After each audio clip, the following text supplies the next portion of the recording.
ప్రభుత్వ సంక్షేమ హాస్టళ్లు, గురుకులాలు, ప్రభుత్వ స్కూళ్లలో ఫుడ్ పాయిజన్ ఘటనలపై సీఎం రేవంత్ రెడ్డి సీరియస్ గా స్పందించారు. జాగ్రత్తగా ఉండాలని పదే పదే హెచ్చరించినా వరుసగా ఎందుకు ఇలాంటి ఘటనలు జరుగుతున్నాయని అధికారులపై ఆగ్రహం వ్యక్తం చేశారు. కలెక్టర్లు రెగ్యులర్ గా హాస్టళ్లు, స్కూళ్లు తనిఖీ చేయాలని ఆదేశించారు.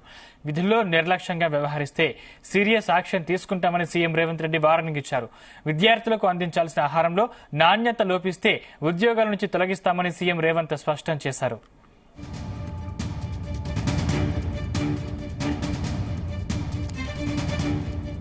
దీనిపై మరింత సమాచారం మా ప్రతినిధి నరేందర్ అందిస్తారు. నరేందర్.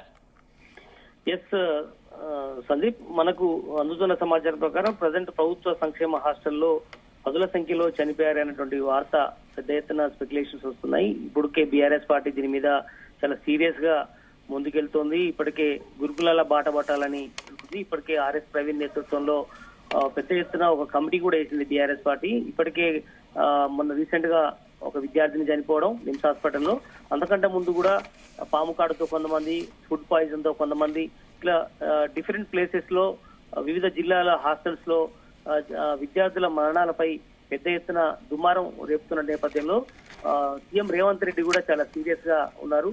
ఇప్పటికే బట్టి విక్రమార్క కూడా నిన్న చిట్చాట్ లో కానీ మంత్రులు కూడా స్పందించారు. ఎందుకంటే మనం చూసాం గురుకుల హాస్టల్లో ఇట్లాంటి పరిణామం మళ్ళీ ఒకసారి రిపీట్ కావడానికి వీల్లేదు. ఖచ్చితంగా నాణ్యమైనటువంటి ఫుడ్ అందించడంతో పాటు వాటర్ కానీ మిగతా అన్ని అంశాల మీద చాలా క్షుణ్ణంగా పరిశీలించాలి. విద్యార్థుల విషయంలో ఎట్లాంటి నిర్లక్ష్యం పనికిరాదని కూడా చెప్పినటువంటి పరిస్థితి మనం చూసాం. అయితే ఈ విషయం మీద సీఎం రేవంత్ రెడ్డి సీరియస్ గా స్పందించినటువంటి పరిస్థితి. జాగ్రత్తగా ఉండాలని పదే పదే హెచ్చరించినా వరుసగా ఎందుకు ఇలాంటి ఘటనలు జరుగుతున్నాయని ఆయన ఆవేదన వ్యక్తపరిచారు. అంతేకాకుండా అధికారులపై ఆగ్రహం కూడా వ్యక్తం చేశారు. కలెక్టర్లు రెగ్యులర్ గా హాస్టల్స్ కు వెళ్ళాలి, అవసరమైతే అక్కడే ఒక రోజు గడపాలి అన్నటువంటి విషయం కూడా చెప్పారు. కింది స్థాయి అధికారులు అక్కడికి వెళ్ళి ఉండాలి, వీలైతే నైట్ నిద్ర కూడా చేయాలి కింది వాళ్ళని కూడా చెప్పినట్టు కూడా మనకు సమాచారం ఉంది.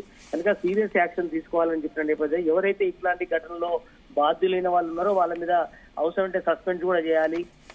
ఇట్లాంటి పునరావృతం కాకుండా చూడాల్సిన అవసరం. ఎందుకంటే ఉమ్మడి మహబూబ్నగర్ జిల్లాలో కూడా మనం చూసాం 30 మందికి పైగా విద్యార్థులందరూ కూడా ఒకే హాస్టల్ కు సంబంధించినటువంటి వాళ్ళు 3 పర్యాయాలు ఒకే వారం 10 రోజులలో 2-3 సార్లు ఇలాంటి ఘటనలు వచ్చిన నేపథ్యంలో ఏం చేస్తున్నారంటే కూడా ఆయన మందలించినటువంటి పరిస్థితి. అత్యవసరంగా సమావేశం ఏర్పాటు చేసి వీళ్ళ మీద సరైనటువంటి నాణ్యత లోపంతో ఉన్నటువంటి వాళ్ళు ఎవరైతే వాళ్ళ మీద యాక్షన్ తీసుకోవాలని కూడా చెప్పడం జరిగింది. ఫుడ్ పాయిజన్ ఘటనలు తరచుగా జరుగుతున్న నేపథ్యంలో ఎట్టి పరిస్థితులు ఇలాంటి పునరావృతం కాకూడదు. జిల్లా కలెక్టర్లు అన్ని ఏదైతే కస్తూర్బా ఉన్నాయో, అదేవిధంగా గురుకుల హాస్టల్స్ ఉన్నాయో, ప్రభుత్వ హాస్టల్స్ ఉన్నాయో, ఇవన్నీ వీటి మీద కూడా ఒకసారి రివ్యూ జరపాలి. కలెక్టర్లు కింది స్థాయిలో ఉన్న డిఈఓలు కావచ్చు, లేదంటే హాస్టల్ వార్డెన్లు కావచ్చు, వాళ్ళందరూ కూడా ఎప్పటికప్పుడు మానిటరింగ్ చేసుకోవాలి. ఫుడ్ నాణ్యత కూరగాయలు కొనే విషయం కానీ, నూనెలు కావచ్చు, అక్కడ సరఫరా అయ్యేటువంటి మంచినీరు కావచ్చు, బౌళ్లు కావచ్చు, గిన్నెలకు సంబంధించినటువంటి కడిగే విషయంలో కానీ చాలా ప్రతిదీ మానిటరింగ్ చేయాల్సిన అవసరం ఉందనే విషయంలో ఆయన మానిటరింగ్ చేసినట్టుగా తెలుస్తుంది. ఏదైనా కూడా ఇట్లాంటి మరొకసారి కనుక అయితే ఖచ్చితంగా సీరియస్ యాక్షన్ ఉంటుంది, వెళ్ళాలి, తనిఖీలు చేయాలనేటువంటి విషయం అయితే రేవంత్ రెడ్డి చెప్పినట్టుగా తెలుస్తుంది. విధుల్లో నిర్లక్ష్యం వహిస్తే మాత్రం ఇక్కడి నుంచి ఉపేక్షించేది లేదు. విద్యార్థులు భారీ భవిష్యత్ పౌరులు కాబట్టి వాళ్ళందరూ సీరియస్ గా తీసుకోవాల్సిన అవసరం ఉందని కూడా చెప్పినట్టు ఉంది. నాణ్యత లోపిస్తే మాత్రం మీ ఉద్యోగాలు ఊడుతాయని కూడా ఆయన హెచ్చరించినట్టుగా తెలుస్తోంది. నరేంద్ర, అంటే అలాగే చనిపోయిన వారి కుటుంబాల గురించి సీఎం రేవంత్ రెడ్డి ప్రస్తావించారా? వారికి అంటే ప్రభుత్వం నుంచి ఏదైనా స్పష్టమైన హామీ ఇచ్చారా?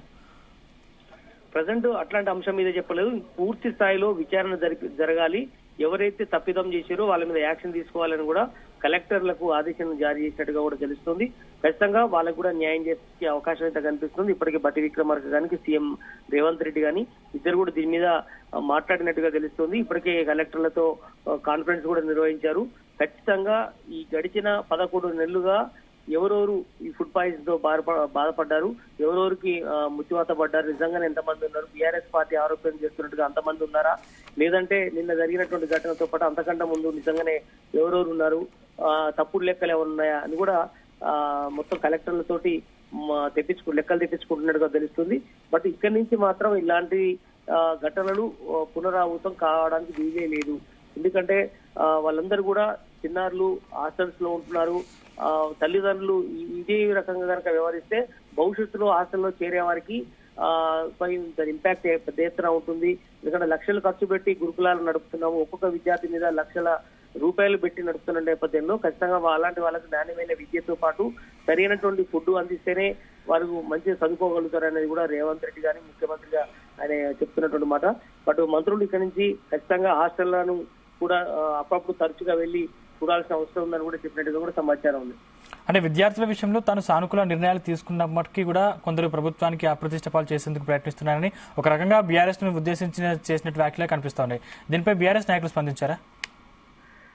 వాస్తవానికి బీఆర్ఎస్ పార్టీ ఈ నెల 30వ తేదీ నుంచి వచ్చే నెల 7వ తేదీ వరకు కూడా ఒక 8 రోజుల పాటు అన్ని హాస్టల్స్ తిరగాలి అనుకున్నటువంటి ప్రయత్నం చేయబోతోంది. గురుకుల బాట పట్టాలనుకుంటున్నారు. ఇప్పటికే ఆర్ఎస్ ప్రవీణ్ నేతృత్వంలో 5 కమిటీ సభ్యులుగా ఇప్పటికే వర్కింగ్ ప్రెసిడెంట్ కేటీఆర్ చెప్పడం జరిగింది.